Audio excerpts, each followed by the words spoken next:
গত কয়েকদিন ধরেই সারা দেশে মুষলধারে বৃষ্টি হচ্ছে। নিম্নচাপের কারণে ভাদ্র মাসের শেষ হয়ে আশ্বিনে পড়লেও থামছে না বৃষ্টি।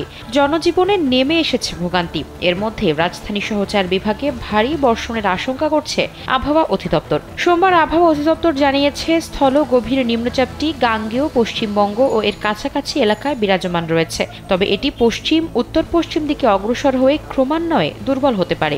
এছাড়া মৌসুমী বায়ুর অক্ষের বাড়তি অংশ ভারতের পাঞ্জাব, হরিয়ানা, উত্তরপ্রদেশ, বিহার, স্থল গভীর নিম্নচাপের কেন্দ্রস্থল ও বাংলাদেশের মধ্যাঞ্চল হয়ে আসাম পর্যন্ত বিস্তৃত রয়েছে। একই সঙ্গে মৌসুমী বায়ু বাংলাদেশের ওপর সক্রিয় এবং উত্তর বঙ্গোপসাগরে প্রবল অবস্থায় রয়েছে। একমাত্র ওয়ালটন এসি দিচ্ছে 1 বছরের রিপ্লেসমেন্ট গ্যারান্টি। এ পরিস্থিতিতে আবহাওয়া অফিস আশঙ্কা করছে, সোমবার সন্ধ্যা পর্যন্ত রাজশাহী, খুলনা, রংপুর, ঢাকা, বরিশাল, ময়মনসিংহ, সিলেট সহ চট্টগ্রাম বিভাগের কিছু কিছু জায়গায় অস্থায়ীভাবে দমকা বা ঝোড়ো হাওয়া সহ হালকা থেকে মাঝারি ধরনের বৃষ্টি অথবা বজ্রসহ বৃষ্টি হতে পারে। এ সময় কোথাও কোথাও মাঝারি ধরনের ভারী থেকে অতি ভারী বর্ষণ হতে পারে। দেশের সব বিভাগেই এ ধরনের ঝড় বৃষ্টি ও ভারী বর্ষণের প্রবণতা আগামী কয়েকদিন অব্যাহত থাকতে পারে বলেও আশঙ্কা করা হচ্ছে।